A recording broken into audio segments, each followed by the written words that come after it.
మద్గురుదేవులు శ్రీ లక్ష్మీదేవి సమేత విహరానంద స్వామి వారి పాద పద్మములకు ప్రణమిల్లుతూ శుద్ధ నిర్గుణ పరతత్వ బోధామృత కందార్థ దరువులు శిష్యుని లక్షణము 1. లీలా మానుష విగ్రహ శీలుండాచార్యులను స్థిర చిత్తముతో 4 శుశ్రూషణములు మేలుగా నడిపింపవలయు మిష్టంబోగాను సలిపితివేని కష్టంబో మాను కీలు తెలియని చదువు చాలా చదివేందుకు కీలు తెలియని చదువు చాలా చదివేందుకు చాలించు నీ విట్టి కీలు తెలుసుకొని మేలుగను తను ధనము మదిపై నెట్టి వాంఛలు లేక గురునకు లోలుడై బోధవడసిన చాలు వానికి సాటి గలరే ఇష్టంబోగాను సలిపితివేని కష్టంబో మాను. జై నిజ గురుభ్యో నమః. జై అమలాంబ సమేత అనుభవానంద రాజయోగేంద్ర ప్రభుస్వాముల వారి దివ్య చరణార విందములకు ద్వాదశి వందనములు సమర్పించుకొనొచ్చు. సమరసాంబ సమేత నిర్మలానంద ప్రభుస్వాముల వారి పదయుగుళములను మది దలంచుచు మనం ఈరోజు అచల శ్రీ దయానంద పొన్నాల రాజయోగేంద్ర ప్రభుస్వాముల వారి ప్రియ శిష్యుడైన శ్రీ నిజానంద పోలోజు వీరయాచార్యుల వారిచే విరచితంపైన శుద్ధ నిర్గుణ పరతత్వ బోధామృత కందార్థ దరువుల యందు మనం 12వ ప్రకరణం శిష్యుని లక్షణం. శిష్యుడు ఎలా ఉండాలి, గురువు ఎడ ఎలాంటి భావనతో ఉండాలి, గురువు యొక్క అనుగ్రహాన్ని ఎలా పొందాలి, గురువు కరుణామృత దృష్టిని చూరగొనాలి అంటే శిష్యుని యొక్క లక్షణము ఎలాంటిది అని తెలియజేస్తూ ఉన్నారు. శిష్య, లీలా మనుష విగ్రహశీలుండాచార్యులను స్థిర చిత్తముతో, ఇది కావాలి మనకు. గురుదేవులు మానవ మాత్రుడు కాడు, కానీ మానవ రూపముతో నన్నేలుకునేందుకు, నన్ను మేలుకొల్పేందుకు వచ్చినటువంటి దక్షిణామూర్తి, నన్ను మేల్కొల్పినటువంటి శివరామ దీక్షితులు, నన్ను మేల్కొల్పినటువంటి మద్గురుదేవులు అనేటువంటి భావనలో ఉండాలి. చాలామంది శిష్యులు ఒక పొరపాటు పడతారు. గురువు మనలాంటి వారే కదా అనేటువంటి భావంతో ఉన్నంతకాలం ఈ బోధ సరిగా అందుకోలేరు. గురువు నోట నుండి వెలువడే ప్రతి బోధ కూడా అమృత తుల్యమైనటువంటిది.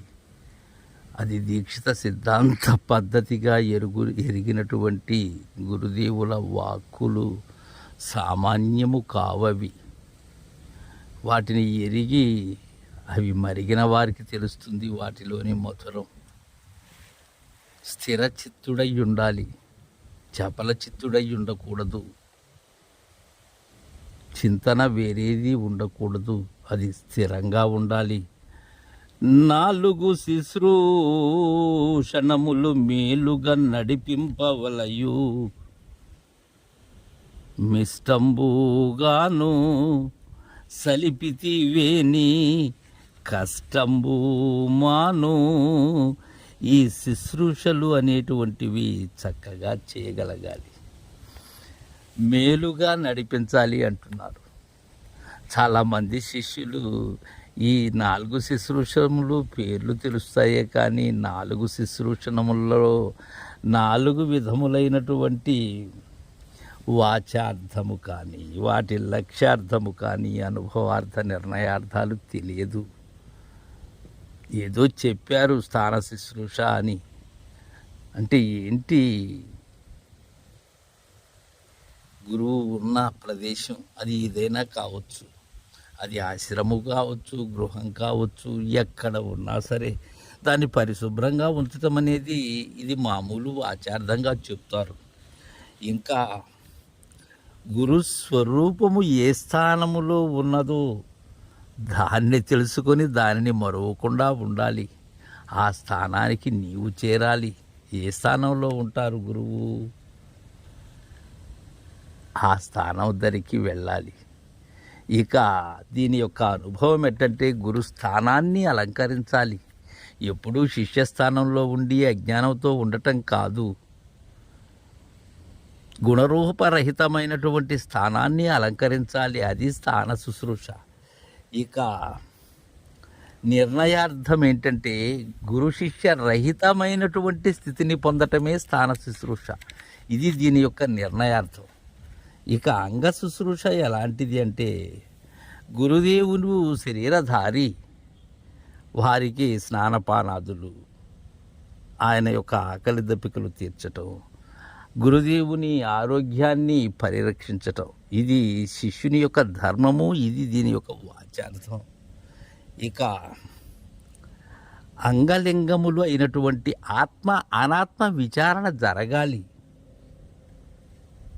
ఈ దేహభ్రాంతి కానీ, జీవభ్రాంతి కానీ, ప్రపంచ భ్రాంతి కానీ, వీటిని ఈ సంసార భ్రాంతి కానీ వీటిని వదిలి గురువే సర్వమనేటువంటి భావనతో ఉండాలి. ఇది అంగ శుశ్రూష. ఈ అంగలింగములనేటువంటి ఆత్మానాత్మల విచారణే. తరువాత అనుభవార్థం ఎలా అంటే ఈ ఆత్మ అయినటువంటిదే జగత్తుకు ఆధారమని, అది నేను అనేటువంటి భావన ముందు నీకు తెలియాలి.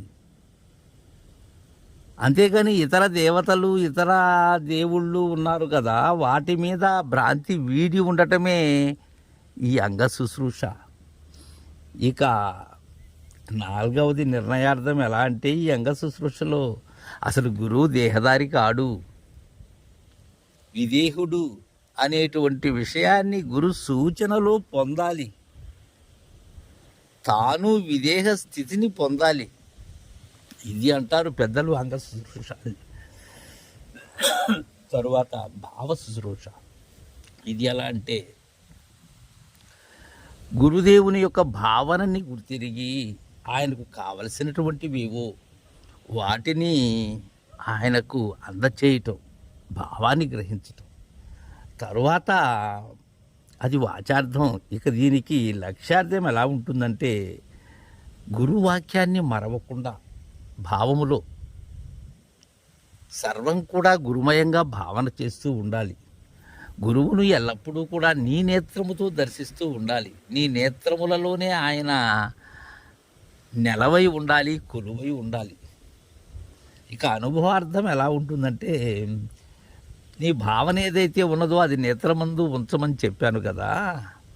ఆహర్నిశములు కూడా కనిపించేటువంటి దృశ్య పదార్థమైనది సమస్తము మిథ్యగా చూస్తూ ఉండాలి. అలా కేవల భావనతో ఉండటమే దీని యొక్క అనుభవార్థం భావ శుశ్రూషకు.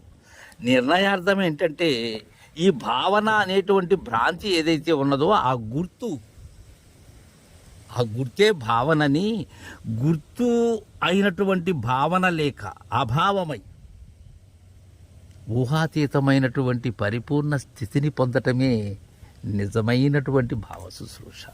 ఇక ఆత్మ శుశ్రూష అనేది ఈ గురుదేవులే ఆత్మస్వరూపమని నీ హృదయంలో అధిష్ఠింపచేసుకొని, అలాంటి గురుదేవుడు సమస్త జీవరాశుల్లో ఉన్నాడని, మమాత్మ సర్వభూతాత్మ అనేటువంటి భావంతో ఈ కులమత ధన అంటే పేద ధనిక భావాలను విడనాడి అందరినీ కూడా సమరస దృష్టితో చూడటం, ఇది ఆత్మ శుశ్రూష.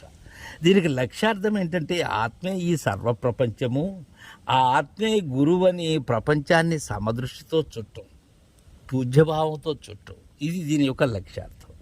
అనుభవార్థం ఏంటంటే సర్వప్రపంచము శరీరాన్ని, ఇంద్రియాలని మిథ్యగా చూసి అవన్నీ భ్రాంతి అని, ఆ ఆత్మ అయినదే నేననేటువంటి భావంతో ఆత్మే పరబ్రహ్మస్వరూపంగా ప్రకాశించటమే అనుభవార్థం.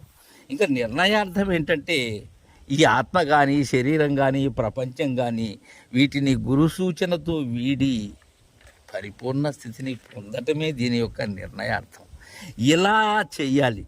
ఇలా మేలుగా నడిపింపవలయు మిష్టంబుగాను సలిపితివే నీ కష్టంబు మాను. నీకున్న కష్టములు ఏవైతే ఉన్నావో ఘోర సంసార భ్రాంతి నుండి విడివడిపోతావు శిష్య.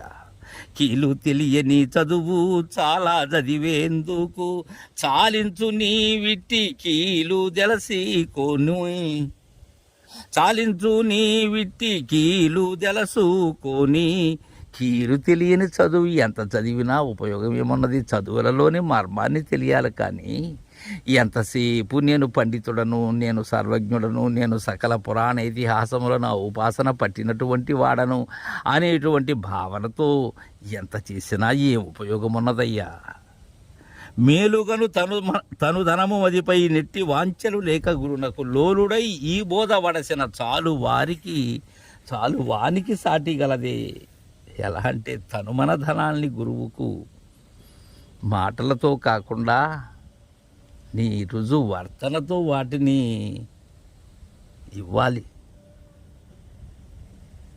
తను ఇవ్వటం అంటే అసలు భావన ఏంటంటే, శిష్య ఎక్కడ కూడా గురుస్వరూపమే దర్శనం కావాలయ్యా నీకు. ఈ తనువు కానీ జగత్తు కానీ కళ అని తాను తెలివి స్వరూపుడననేటువంటి భావన ఎప్పుడైతే వస్తుందో అదే గురువుకు తనువును ఇవ్వటం. ఇక ధనాన్ని ఎలా అంటే ఇచ్చేది తన యొక్క ప్రాణము ఏదైతే ఉన్నదో అదే ధనం. అది గురువునకు సమర్పించిన పిమ్మట నాదేమున్నది? మనసివ్వటం అంటే గురు శిష్యులు ఏకతలో ఉండటమే మనసివ్వటం. గురువు వేరు నేను వేరు అనేటువంటి భావన కాదు. ఇలాగా మది పైనెట్టి వాంఛలు లేక గురునకు లోలుడై ఈ బోధ వడసిన. లోలత్వం చెందాలి. అలా ఈ బోధ తెలిసినటువంటి వారికి సాటి గలదా? ఇష్టంబుగాను ఇవంతా ఇష్టముతో చేసేటువంటివి, కష్టముగా ఏదో గురుని కోసమో లేక ఇంకా దేనికోసమో చేసేటువంటివి కాదు అని శిష్యుని లక్షణాన్ని తెలియజేస్తున్నారు. తరువాయి కందార్థాన్ని రేపు ముచ్చటించుకుందాం. జై గురుదేవా.